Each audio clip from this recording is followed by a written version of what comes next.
শুনতেছেন। এদেশে মিজানুর রহমান আধারী সাহেব, আমি মনে করি এটা আল্লাহর একটা নিয়ামত। আল্লাহ পাক তাকে যে বাংলার জমিনে প্রেরণ করেছেন, আমি মনে করি এটা আল্লাহর একটা নিয়ামত। কথা বল ঠিক কিনা? মিজানুর রহমান আজহারী সাহেবের চেহারা দেখার জন্য লক্ষ লক্ষ লোক হয় না, তার মুখে সুন্দর কোরআনের অমেয় বাণী, রাসূলের হাদিসের বাণী শোনার জন্য মানুষগুলো পাগলের মতো ছুটে আসে। কথা বল ঠিক কিনা?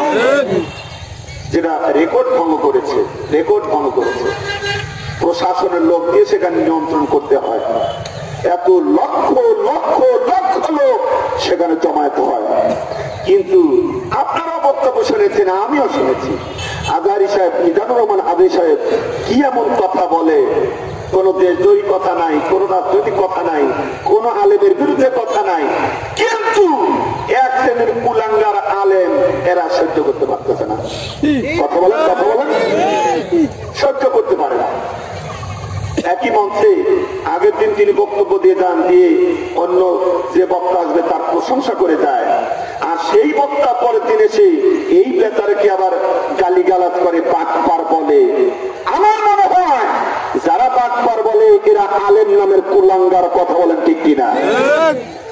এরা সত্যিকারের ইসলামের লোক নয়। এরাই হলো শয়তানি, যারা ইসলামকে উৎখাত করার জন্য, ইসলামকে ধ্বংস করার জন্য পায়তারা করে। এরা দাড়িওয়ালা টুপিওয়ালা মুনাফিক। সম্মানিত হাজিরিন, আমার ভাইরা, এই জন্য বুঝতে হবে যারা সঠিক, কারা কোরআন